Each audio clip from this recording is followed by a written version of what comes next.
बच्चों अगर आप नीट 24 की तैयारी कर रहे हैं ना, ये वीडियो आप लोगों के लिए बहुत इंपॉर्टेंट है और यूट्यूब पर ये पहली वीडियो है जहां पर न्यू एनसीईआरटी के अंदर जितने भी शेप साइजेस डायमीटर कौन सा लार्जेस्ट है स्मॉलेस्ट है, डायमीटर और साइज क्या क्या आपके पास सेल्स का दिया गया है और कौन कौन से न्यू एनसीईआरटी में दिए गए वो सभी की जानकारी आप लोगों को मैं इस वीडियो में देने वाला हूं।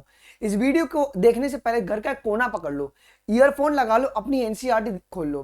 तुमसे पीडीएफ पे रिलायबल मत रहो कि पीडीएफ मिलेगा तो मैं रिवाइज कर लूंगा, बिल्कुल भी नहीं। आपको हार्डवर्क करना पड़ेगा, बहुत मेहनत लगता है इस प्रकार के वीडियो को बनाने में, बहुत कंटेंट रिसर्च लगता है कि भाई किस किस को ऐड करना है। अगर आपको ये वीडियो पसंद आएगा ना, तभी मैं इसका पार्ट 2 भी बनाने वाला हूं जहां पर सारे न्यूमेरिकल डेटा डिस्कस करेंगे, कितने न्यूक्लियोटाइड बेसिस होते हैं लैम्डा बैक्टीरियोफाज के अंदर। पसंद आएगा तभी मैं वो वीडियोस भी आप लोगों के लिए बनाने वाला हूं बच्चों। Okay, so without wasting any time आइए हम लोग हमारे इस वीडियो को बच्चों शुरू करते हैं। इस वीडियो को आप लोग एंड तक जरूर से देखना और एक सरप्राइज भी आप लोगों के लिए प्लान किया गया बहुत ही बढ़िया वाला, उसके बारे में बताऊंगा जी। आइए, यहाँ पे कुल 90 पॉइंट्स है बच्चों, हम लोग डिस्कस करने वाले हैं इस वीडियो के अंदर। ओके, आइए सबसे पहले अगर हम बात करेंगे बच्चों डायमीटर ऑफ पोलन ग्रेन, जिसको स्टेटमेंट बेस्ड क्वेश्चन आता है। डायमीटर पोलन ग्रेन का कितना होता है बच्चों? 25 से लेकर 50 माइक्रोमीटर का होता है। अब यहां से तुम्हारी एनसीईआरटी क्लास 12 में लिखा गया है, इसमें दो सवाल बनते हैं। जो पोलन ग्रेन का जो शेप होता है वो कैसा है? They are generally spherical.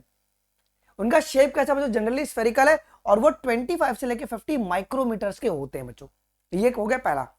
दूसरा, आरबीसी का डायमीटर कितना होता है बच्चों? ये होता है 7 माइक्रोमीटर। अभी सेल यूनिट ऑफ लाइफ में लिखा गया ना कि human red blood cells are about 7.0 micrometre in diameter. ये उनकी डायमीटर है, लेंथ नहीं है बच्चों, डायमीटर के बारे में बात की गई है। इसके बाद स्मॉलेस्ट सेल कौन सा है बच्चों? वो है आपका माइकोप्लाज्मा। माइकोप्लाज्मा आपका स्मॉलेस्ट सेल होता है। इसका जो लेंथ होता है, जो साइज होता है, वो 0.3 माइक्रोन का होता है आपके लेंथ में। अब तुम अगर अपनी एनसीईआरटी देखोगे तो यहां पे क्या लिखा गया है कि जो माइकोप्लाज्मा है वो आपके स्मॉलेस्ट सेल है क्या, और इसका जो साइज है वो कितना है बच्चों? लेंथ में 0.3 माइक्रोमीटर इन लेंथ। अब यहां पे क्या होता है बच्चों, आपके स्टेटमेंट में ना डायमीटर दे देंगे वो लोग। जैसे यहां पे आरबीसी में उन्होंने बोला कि 7 माइक्रोमीटर इन डायमीटर है और यहां पे 0.3 माइक्रोमीटर इन लेंथ है। ऐसे सवाल आपका घूम जाता है बच्चों। इसके बाद अगर आप बात करोगे लार्जेस्ट सेल हमारे पास कौन है बच्चों, तो वो है आपके पास एग ऑफ ऑस्ट्रिच। तुम्हारी एनसीईआरटी में भी लिखा गया है कि largest isolated single cell is the egg of the an ostrich. ठीक है, आगे क्या हो रहा है जो टिपिकल यूकैरियोटिक सेल का डायमीटर साइज कितना होता है बच्चों, लेंथ कितना होता है? 10 से लेके 20 माइक्रोमीटर का आपका होता है बच्चों। माइक्रोन मतलब माइक्रोमीटर। अब ये तुम्हारे ना सेल यूनिट ऑफ लाइफ का डायग्राम में दिया गया क्या कि टिपिकल यूकैरियोटिक सेल का जो डायमीटर होगा, सॉरी लेंथ जो होगा, वो 10 से लेके 20 माइक्रोमीटर का होता है बच्चों। आगे बढ़िए, टिपिकल यूकैरियोटिक अगर हम प्लांट सेल के बारे में बात करेंगे, प्लांट सेल का जो लेंथ होता है वो 50 माइक्रोमीटर का होता है बच्चों। ये साइज आपको याद रखना, तुम्हारी एनसीईआरटी में नहीं है लेकिन आपको याद रखना, लिख लो अपनी एनसीईआरटी में। अच्छा, जब भी हम बात करेंगे टिपिकल प्लांट सेल के बारे में बच्चों, सो हम लोग किसके बारे में बात करें? We are talking about the onion cell. जो अनियन तुम्हारे पास पेल सेल्स होते हैं ना, अनियन पेल के बारे में हम लोग बात करते हैं। Whenever बच्चों we are talking about the typical animal cells या यूकैरियोटिक, तो हम लोग उस समय लीवर या ह्यूमन चिक सेल्स के बारे में बात करते हैं। अच्छा, टिपिकल यूकैरियोटिक सेल साइकिल जो है उसको किस में इलस्ट्रेट किया गया है? हम लोग ह्यूमन सेल्स को कल्चर में ग्रो करवाते हैं। ठीक है, देखो तुम्हारी एनसीईआरटी कहती है ना क्या कि typical eukaryotic cell cycle is illustrated by the human cells in the culture. ये आपकी cell cycle and cell division में लिखा गया है बात। आगे की और सुनिए जी। साइज बैक्टीरिया का कितना होता है बच्चों? 3 से लेके 5 माइक्रोमीटर का होता है। अब बड़े गौर से अगर आप देखोगे तो माइकोप्लाज्मा आपका स्मॉलेस्ट है, 0.3 माइक्रोमीटर इन लेंथ है, वाइल बैक्टीरिया कितना होता है बच्चों? 3 से लेके 5 माइक्रोमीटर। अब देखो वो लोग क्या करेंगे ना, मैच द कॉलम में तुमको भिड़ा देंगे। वायरस और टिपिकल बैक्टीरिया इन सभी का लेंथ के ऊपर दे देंगे ए सेक्शन बी, बोलेंगे करो मैच द कॉलम। यहां पे एक तुम्हारा सवाल घूम सकता है। अच्छा, लेकिन टिपिकल बैक्टीरिया का भैया साइज कितना होता है? 1 से लेके 2 माइक्रोमीटर का होता है। ये डायग्राम में आपका लिखा हुआ है जी, खोलिए अपनी एनसीईआरटी देखिएगा सभी लोग। आइए जी, वायरसेस का साइज कितना होता है बच्चों? तो 0.02 से लेके आपके पास 0.2 माइक्रोमीटर। देखो बड़े गौर से देखना, बहुत छुप छुपा के तुम्हारी एनसीईआरटी लिखती है यहां पर। आगे की ओर सुनो जी। अब जो डायमीटर है गोल्गी बॉडी के सिस्टर्ने का, वो कितना होता है बच्चों? कितना होता है? 0.5 से लेके 1 माइक्रोमीटर। अगर तुम बड़े गौर से अगर यहां पे देखोगे तो यहां पे लिखा गया ना कि जो गोल्गी बॉडी है वो बहुत सारे फ्लैट डिस्क शेप्ड स्ट्रक्चर से मिलकर बना हुआ है। उसका नाम क्या बच्चों? सिस्टर्ने, क्रिस्टेनी सिस्टर्ने। जिसका डायमीटर कितना होता है 0.5 माइक्रोमीटर से लेके 1.0 माइक्रोमीटर इन डायमीटर है। ये लेंथ नहीं बच्चों, दिस इज योर डायमीटर। ये याद रखना कि ये तुम्हारे पास डायमीटर दिया गया है, ठीक है, वेरी इंपॉर्टेंट पॉइंट। आगे की ओर सुनो जी। अब डायमीटर आपके पास माइटोकॉन्ड्रिया का कितना है बच्चों, देखो तो ये होता है 0.1 से लेके 1 माइक्रोमीटर, लेकिन ऑन एन एवरेज कितना होता है बच्चों 0.5 माइक्रोमीटर, बिकॉज माइटोकॉन्ड्रिया वेरी करता है, किसके ऊपर वेरी करता है जी, अलग अलग कौन कौन सा फिजियोलॉजी है। ओके, अब तुम्हारी एनसीईआरटी में लिखा गया क्या जी, कि इनका जो शेप है वो सॉसेज शेप्ड होता है। पहला शेप भी याद रखना, ये सिलेंड्रिकल होता है। इनका डायमीटर कितना होता है बच्चों 0.2 से लेके 1.0 माइक्रोमीटर, लेकिन एवरेज कितना होता है, एवरेज एवरेज यहां पे 0.5 माइक्रोमीटर लिखा हुआ है एवरेज, ठीक है। लेंथ यहां पे अगर तुम देखोगे तो आगे है, लेंथ ऑफ माइटोकॉन्ड्रिया कितना है बच्चों 1 से लेके 4.1 माइक्रोन, याद रखना इसको, कितना, 1 माइक्रोन से लेके 4.1 माइक्रोन आपके लेंथ में हो सकते हैं माइक्रोमीटर। अब सुनो, लेंथ क्लोरोप्लास्ट का कितना होता है बच्चों, वो तुम्हारे पास 5 से लेके 10 माइक्रोमीटर का होता है जी, ठीक है, 5 से लेके 10 माइक्रोमीटर का। अगर तुम बड़े गौर से देखोगे तो यहाँ पे लेंथ लिखा गया है, तो ये आपका लेंथ जो है वो 10 से लेके 5 से लेके 10 माइक्रोमीटर का होता है बच्चों। अब विड्थ कितना होता है क्लोरोप्लास्ट का बच्चों, 2 से लेके 4 माइक्रोमीटर का इसका विड्थ होता है। This you have to keep in your mind बच्चों, this is very very important point. आइए बच्चों, अब लेंथ ई कोलाई डीएनए का कितना होता है, लेंथ ई कोलाई डीएनए का लेंथ पूछा गया है 1.36 mm। अब ये तुम्हारे क्लास 12 के तुम्हारे कहां पे लिखा गया बच्चों, मॉलिक्यूलर बेस ऑफ इनर्टेंस में इसके बारे में बात की गई है बच्चों। आइए जी, अब लेंथ ह्यूमन डीएनए का कितना होता है बच्चों, वो होता है 2.2 मीटर, कितना 2.2 मीटर, लेकिन तुम्हारी एनसीईआरटी में सेल साइकिल एंड सेल में एक जगह पर सिर्फ लिखा गया है 2 मीटर। अगर तुम देखोगे सेल यूनिट ऑफ लाइफ के जब तुम लास्ट में क्रोमोसोम वाला पार्ट पढ़ते हो ना, वहां पे 2.2 मीटर सिर्फ लिखा हुआ है, लेकिन अगर आपको ये पूछ जाए कि लेंथ आपका ह्यूमन डीएनए का कितना होता है, so 2.2 metre. This is very very important, जो कि आपको याद रखना है जी, ठीक है। अच्छा, अगर नैनोमीटर अगर दिया रहेगा तो 10⁻⁹ तो मीटर लगा सकते हो कन्वर्ट करने के लिए। आगे की ओर बढ़ो जी बच्चों, वायरस और प्रियॉन्स, इनका साइज बड़ा छोटा कौन है बच्चों, तो वायरस और प्रियॉन्स का जो साइज होता है ना, ये आपका सेम होता है, इनका साइज सेम है, क्योंकि तुम्हारी एनसीईआरटी क्या कहती है कि अगर तुम बड़े गौर से अगर यहाँ पे देखोगे कि यहाँ पे जिनका साइज है वायरस और प्रियॉन्स का, वो आपके पास सेम होता है। वायरॉइड्स होते हैं वो आपके वायरस से छोटे होते हैं, ओके, ठीक है। आइए जी, अब वायरस और बैक्टीरिया में अगर देखोगे तो virus are smaller than the bacteria, virus bacteria से छोटे होते, तभी तो भैया बैक्टीरिया प्रूफ फिल्टर से तुम्हारे पास पास हो जाते हैं। अब ये एनसीईआरटी देखो कैसे लिखती है तुम्हारी एनसीईआरटी यहाँ पे, कि this are found to be smaller than the bacteria because they pass through a bacteria proof filter. तो आपका बैक्टीरिया बड़ा होता है कि छोटा होता है, यहाँ पे बैक्टीरिया बड़ा होता है और वायरस आपके पास कर जाते हैं जी, ठीक है। आइए जी, अब वायरस और वायरॉइड्स में वायरॉइड्स आपका छोटा होगा than the virus, this is very important, जो कि आपको ध्यान रखना है, जिसकी वजह से इनका मॉलिक्यूलर वेट क्या होता है जी, कम होता है वायरॉइड्स का। आगे की ओर सुनिए, अब जो कैल्प का हाइट है बच्चों वो कितना है, वो है आपका 100 मीटर। ये सब डेटा बेस्ड क्वेश्चन जो कि आपको याद होना चाहिए जी, 100 मीटर है, वो फिट नहीं है, फिट एक जगह पर बदला हुआ है, कहां पे सुनो।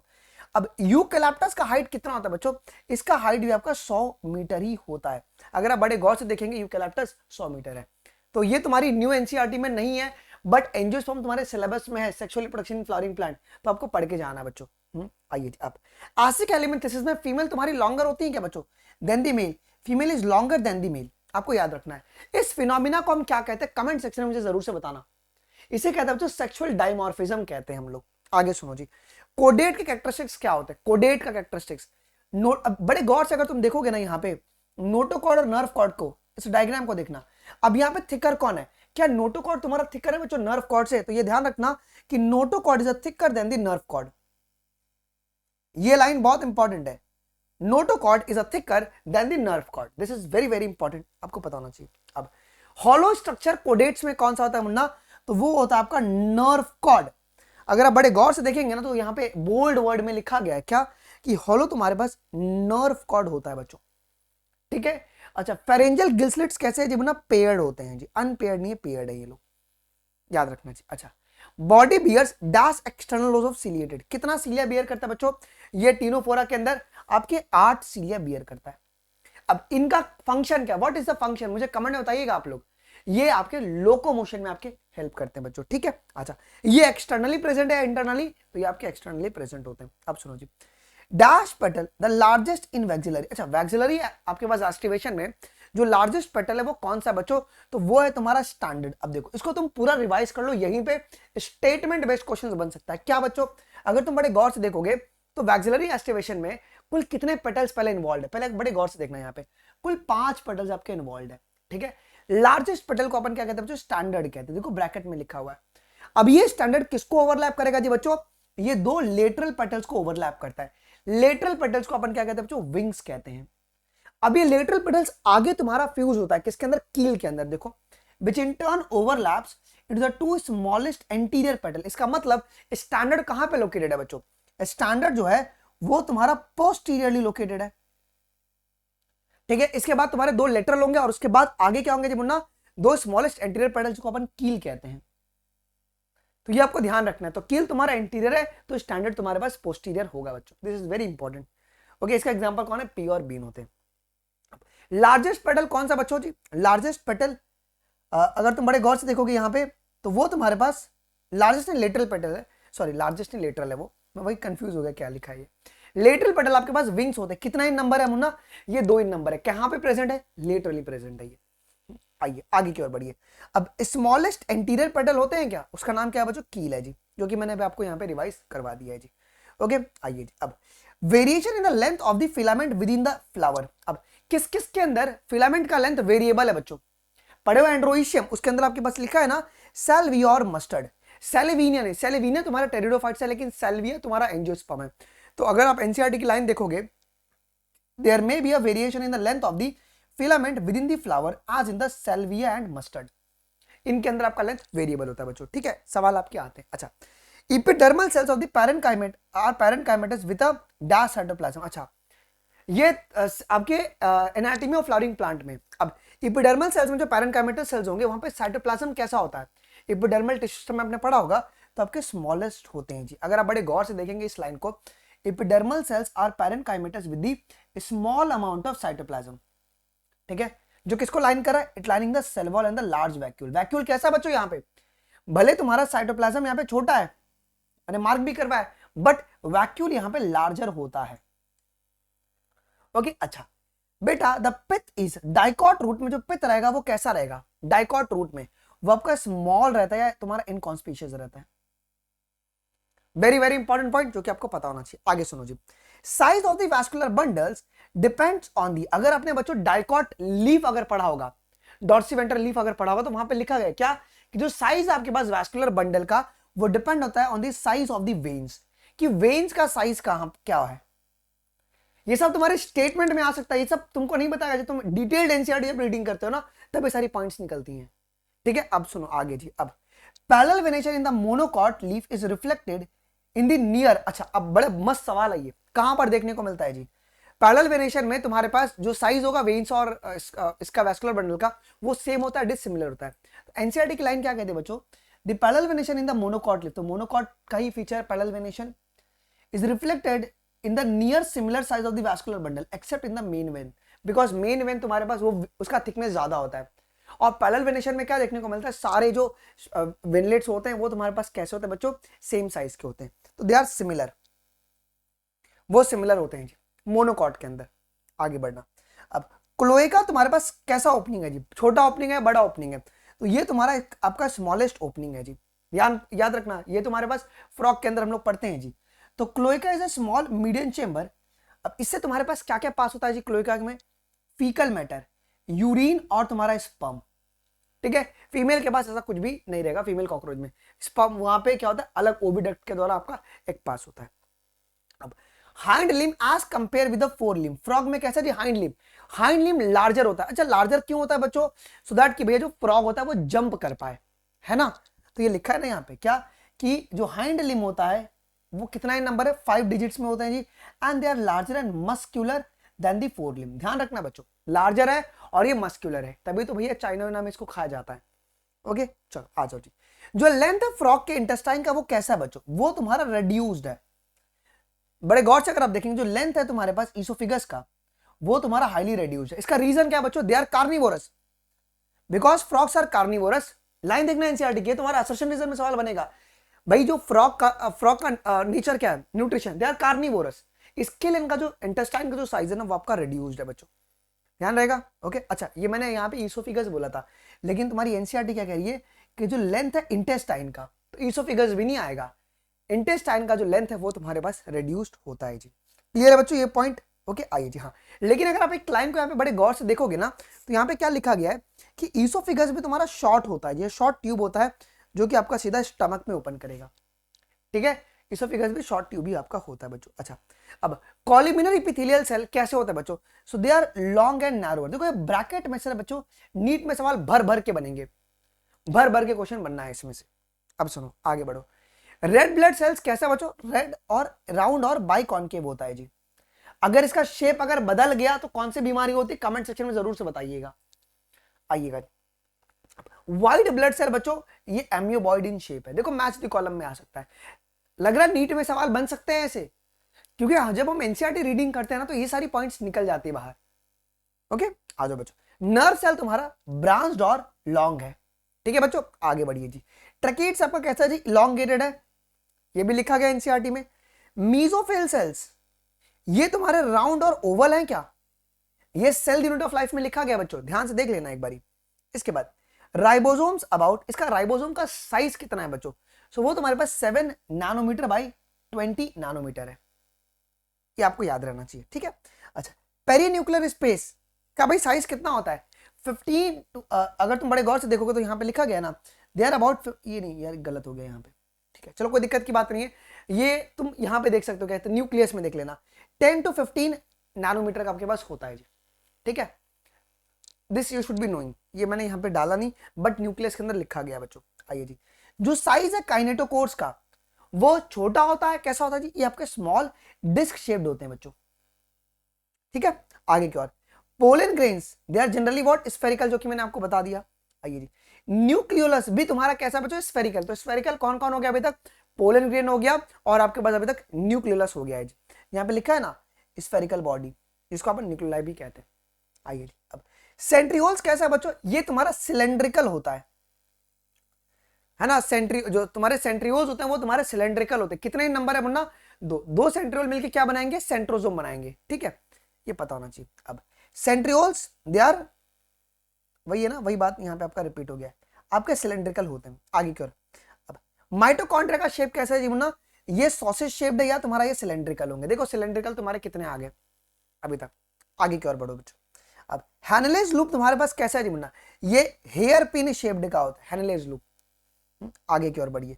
स्टमक आपका भले तुम्हारा सिलेबस में नहीं है बट एक बार इसको पढ़ लेना क्योंकि इसके ऊपर सवाल बहुत सारा बना हुआ है जी। ये आपका जे शेप्ड होता है स्टमक, ठीक है बच्चों। आ जाओ जी, स्प्लीन और किडनी जो है ना ये दोनों तुम्हारा बीन शेप्ड है बच्चों। Very very important point, this should be known to you बच्चों।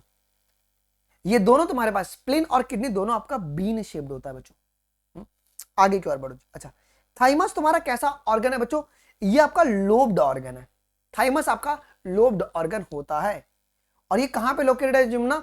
ये near the heart and beneath the breast bone. Breast bone क्या होता है? स्टर्नम, याद होना चाहिए आपको। आइए, पटेला कैसा बच्चों? तो ये तुम्हारा कप शेप्ड है पटेला। आगे बढ़ो। बोमेन्स कैप्सूल, बोमेन्स कैप्सूल कैसे होते हैं? ये डबल वॉल्ड कप लाइक होता है क्या जी? डबल वॉल्ड कप लाइक, तो कप लाइक तुम्हारा पटेला भी है और डबल वॉल्ड कप लाइक कौन होगा जी? बोमेन्स कैप्सूल होगा जी, ठीक है। अब सुनो जी, हार्ट का जो साइज होता है वो कितना होता है जी? वो क्लिंच्ड फिस्ट, बंद मुट्ठी के समान आपका हार्ट का साइज होता है जी, जो कि वेरिएबल है, उम्र के अनुसार बदलते रहता है जी। अच्छा, ऑक्सीजन डिसोसिएशन कर्व में तुम्हें कैसा शेप मिलता है बच्चों? आपको एक सिग्मॉइड कर्व मिलता है। तो सिग्मॉइड कर्व को हम लोग क्या कहते हैं बच्चों? एस कर्व भी, एस शेप्ड भी कहते हैं। इसमें लैग, एक्सपोनेंशियल और लॉग फेज आपको देखने को मिलता है बच्चों। आ जाओ, डायफ्राम जो है बच्चों वो तुम्हारे पास डोम शेप्ड है क्या? ये तुम्हारा डोम शेप्ड होता है। ये इसका पीडीएफ मैं आपको टेलीग्राम अनमोल शर्मा लाइफ पे प्रोवाइड भी करवा दूंगा, टेंशन की बात नहीं, बट तुमको एफर्ट मारना पड़ेगा। बहुत रिसर्च लगता है सब वीडियो बनाने में और तुम चाहते हो कि मैं तुम्हारा सारे न्यूमेरिकल बेस्ड जो भी डेटा तुम्हारी एनसीईआरटी में दिया है उसको मैं बना दूं, तो मुझे कमेंट में जरूर से बताइएगा, तो आपको मोस्ट ऑफली 2 या 3 दिनों में वो वीडियो भी मिल जाएगा, ठीक है बच्चों। आगे की ओर बढ़िए। अब स्मूथ मसल तुम्हारे फ्यूजी फॉर्म होते हैं क्या? जिनमें टेपरिंग आपको देखने को मिलता है दोनों एंड में। वॉलेंट्री एंड वॉलेंट्री, ये आपके इनवॉलेंट्री होते हैं बच्चों। आगे बढ़ो। सीटे, ये तुम्हारा एस शेप्ड है, भले तुम्हारे पास नहीं है अर्थवर्म बट ये पढ़ लेना, बोल्ड वर्ड में लिखा हुआ है। सीटे आपका एस शेप्ड होता है जी। अब इंटेस्टाइनल सीके तुम्हारे पास कैसा है जी मुन्ना, ये तुम्हारा कोनिकल इन शेप होता है जी, अर्थ में ये भी लिखा गया है। ओके, मैं सिर्फ रिवाइज करवाता हूँ। रूट हेयर कैसा स्ट्रक्चर है जी मुन्ना, ये आपके पास थ्रेड लाइक स्ट्रक्चर है। कैसा स्ट्रक्चर है जी, ये थ्रेड लाइक आपका स्ट्रक्चर होता है बच्चों। आगे की ओर बढ़ो जी। रूट कैप आपका कैसा जी मुन्ना, ये थिम्बल लाइक है, मतलब हार्ड है, जिससे कि प्रोटेक्शन मिलता है जब वो पेनिट्रेशन करता है। तो आइए जी, टंग जो है फ्रॉक का वो कैसा जी मुन्ना, ये तुम्हारा बाइलोब्ड होता है। बड़े गौर से देखना, जो टंग है तुम्हारे पास फ्रॉक का बच्चों, वो this is your bilobed tongue. Okay done. आइए जी, जो न्यूक्लियस है वेजिटेटिव सेल का वो कैसा है जी मुन्ना, वो इरेगुलर है। वेरी इंपॉर्टेंट पॉइंट, आगे सुनो। अब जनरेटिव सेल्स के जो तुम्हारे पास, उनका शेप कैसा होता है जी बच्चों, दे आर स्पिंडल शेप्ड। ठीक है, तो वेजिटेटिव सेल्स तुम्हारे पास, इनके न्यूक्लियस इरेगुलर होंगे और ये आपका स्पिंडल शेप्ड होता है बच्चों। ओमेटेडिया जो होता है तुम्हारे पास कॉकरोच का, वो कैसा है जी, हेक्सागोनल शेप्ड का होता है ओमेटेडिया। आइए जी, आंथर तुम्हारे पास कैसा है जी मुन्ना, ये आपके 4 साइडेड टेट्रागोनल होते हैं। टेट्रागोनल आपके होते हैं जी आंथर। आगे सुनो जी, जो कॉटिलडॉन्स आपके मेज और ग्रेन में, ये कैसा होगा जी, इसको आप लोग शील्ड शेप्ड कहते हैं ना कॉटिलडॉन्स, इसका नाम क्या है मुन्ना, देयर इज स्कूटलम। तो मोनोकॉट्स में से अपन स्कूटलम कहते हैं, कॉटिलडॉन्स को अपन स्कूटलम कहते हैं बच्चों। आगे की ओर जो आर्चिकोने में ब्रायोफाइट्स का, वो तुम्हारे पास उसका शेप कैसा है जी, they are flask shaped, they are flask shaped. और यहाँ पे कितना अंडा होगा जी, एक ही ओवा होगा, एक ही एग होगा जी। जो गिल्स है मॉलिस्का का बच्चों, वो तुम्हारा फेदर लाइक होता है। कैसा होता है जी बच्चों, ये तुम्हारा फेदर लाइक गिल्स होता है। अब रेड्यूला तुम्हारा फाइल लाइक है क्या, मतलब इस तरीके से होता है। ठीक है, दे आर फाइल लाइक। आ जाओ जी। अब क्याजामाटा का शेप क्या है जी मुन्ना, ये तुम्हारे एक्स शेप्ड होते हैं। ठीक है, पेपर में कंफ्यूज करने के लिए आता है जी। टेस्टिस कैसा होता है जी मुन्ना, ये आपका ओवल होता है। ह्यूमंस में टेस्टिस आपका कैसा होगा बाबू, ओवल होता है। आइए जी। अब यूट्रस आपका इन्वर्टेड पियर शेप्ड होता है क्या, जो शेप आपका यूट्रस का बच्चों, वो आपका इन्वर्टेड पियर शेप्ड होता है जी। डन। आगे की ओर बढ़िए। फिम्ब्रे आपका फिंगर लाइक है, वेरी वेरी इंपॉर्टेंट पॉइंट। अच्छा, क्लिटोरिस भी तुम्हारा फिंगर लाइक है। तो पेपर में कैसे सवाल बन सकते हैं, फिंगर लाइक कौन कौन है, फिम्ब्रे और क्लिटोरिस दोनों है, बट सेंसरी यहाँ पे कौन होता है जी, क्लिटोरिस आपका होता है। अब डुओडेनम का शेप क्या होगा जी मुन्ना, ये तुम्हारा सी शेप्ड होता है। और आपका जे शेप्ड कौन होगा जी, जे शेप्ड स्टमक हो जाता है। आ जाओ जी। वैसा तुम्हारा यू शेप्ड है क्या, एनसीईआरटी की लाइन है, वासरेक्टा यू शेप्ड। अब हायोइड बोन भी तुम्हारा यू शेप्ड होता है बच्चों। क्लियर, देख लो कितना सिमिलर सिमिलर यहाँ पे सब घुमाएगा एनसीईआरटी। हेड है जो कॉकरोच का, वो कैसा जिम्ना, वो तुम्हारा ट्राइंगुलर है। अब यहां पे बड़े गौर से देखना, स्कैपुला भी तुम्हारा कैसा होता है बच्चों, ये भी तुम्हारा ट्राइंगुलर होता है ना। अब सुनिए, साइनस विनोसस जो है फ्रॉक का, वो भी तुम्हारा ट्राइंगुलर है। ठीक है, ये तुमको पेड क्लास करने पर भी तुमको तो कोई ये सब कोई नहीं बताएगा, ये सब आपको पता होना चाहिए बच्चों। This is very very important point. ठीक है, आइए जी। अब जो वर्स्ट तुम्हारे लॉजिस्टिक कर्व, वो तुम्हारा कैसा जी, ये तुम्हारा सिग्मॉइड होता है जी। पॉपुलेशन ग्रोथ कर्व में अपन बनाते हैं ये। आइए, एक्सपोनेंशियल है ज्योमेट्रिक ग्रोथ कर्व, ये भी तुम्हारा कैसा है जी, ये तुम्हारा जे शेप्ड है। जे शेप्ड का मतलब न्यूट्रिएंट कैसा है ना, ये अनलिमिटेड है और नेचर में तुम्हारा जे शेप कभी एग्जिस्ट नहीं करता है। ओके, एक्सपोनेंशियल हो गया। आइए जी, in a female cockroach 7th sternum कैसा होगा जी मुन्ना, ये आपका बोट शेप्ड होगा। ये स्टेटमेंट में पेपर में आता है सवाल। अब antennal and the anal style of the cockroach कैसा है, ये तुम्हारा थ्रेड लाइक है एनल स्टाइल, ये तुम्हारा एनल स्टाइल जो है ना, वो तुम्हारा थ्रेड लाइक होता है। देखो लिखा है ना, short thread like, a pair of short thread like structure. अब माइक्रोस्पोरेंजिनियम अगर तुम बड़े गौर से देखोगे तो वो तुम्हारे पास टिपिकल कैसा है, वो नियरली सर्कुलर इन आउटलाइन होता है। कब, टीएस के अंदर कैसा है मुन्ना, they are appears nearly circular in outline, जब तुम उसका टीएस लोगे तो। आगे क्या सुनिए, मेल गोनोवोफाइसिस या पैलोमर, ये क्या है मुन्ना, they are chitinous asymmetrical structure. ये स्टेटमेंट में आ सकता है, they are chitinous asymmetrical structure, जो कि मेल गोनोफोर को मतलब मेल सेक्स ऑर्गन को कवर्ड करेगा बच्चों। ठीक है, तो ये थे तुम्हारे पास सारे के सारे, आपकी जितनी भी जो बातें थी वो कवर हो चुकी है। ये सारे शेप और साइज लेंथ सब कुछ मैंने यही वीडियो में डिस्कस कर लिया। वीडियो कैसा लगा जरूर से एक फीडबैक आप लोग डालिएगा, कि बहुत मेहनत लगता है ऐसा वीडियो बनाने में। क्या आप चाहते हो मैं डेटाबेस भी एक वीडियो बना दूं, तो मुझे कमेंट सेक्शन में आप जरूर से बताइएगा, मैं एक वीडियो आपके लिए रेडी करके 2-3 दिनों में प्रेजेंट करवा दूंगा। ठीक है, उसका भी रिसर्च हो चुका है बच्चों। आज शाम 6 बजे से हम लोग इसी चैनल पे शुरू कर रहे हैं बच्चों, ह्यूमन फिजियोलॉजी की NCERT word by word reading. ये सब तुम लोग जो पीछे देखे हो ना, ये डिटेल्ड एनसीईआरटी पढ़ने का नतीजा है। तो वैसे तुम चाहते हो ना कि तुमको पूरे एनसीईआरटी वर्ड बाय वर्ड याद हो जाए, मेरी गारंटी है जिससे मोदी जी की गारंटी है वैसे मेरी भी गारंटी है बच्चों, क्या कि एक एक वर्ड मैं तुमको याद करवा दूंगा, ये मेरी गारंटी है। नहीं याद होगा तुम 1000 बार 2000 बार पूछ सकते हो। और विश्वास थे तुम जाके एनाटॉमी ऑफ फ्लावरिंग प्लांट, तुम फोटोसिंथेसिस रेस्पिरेशन के तुम चैप्टर्स देखो, मैंने ऑलरेडी कवर्ड किए बच्चों, ठीक है। जरूर से आप लोग इसको देख लीजिएगा। आज हम लोग सुबह मतलब शाम को 6 बजे से बच्चों breathing and exchange of gases, फिर हम लोग कल बच्चों बॉडी फ्लूइड्स करेंगे। मतलब 20 तारीख तक तुम्हारे पास पूरा का पूरा क्लास 11 खत्म हो जाएगा, फिर हम लोग क्लास 12 को शुरू कर देंगे बच्चों, ठीक है। तो अगर तुम एक्साइटेड हो तो जरूर से इसके बारे में कमेंट में बता देना, एक फीडबैक जरूर से कमेंट सेक्शन में छोड़ दीजिएगा। मिलते हैं अगले वीडियोस में, अभी के लिए बचते हैं गाइस, थैंक यू, जय हिंद, बाय बाय।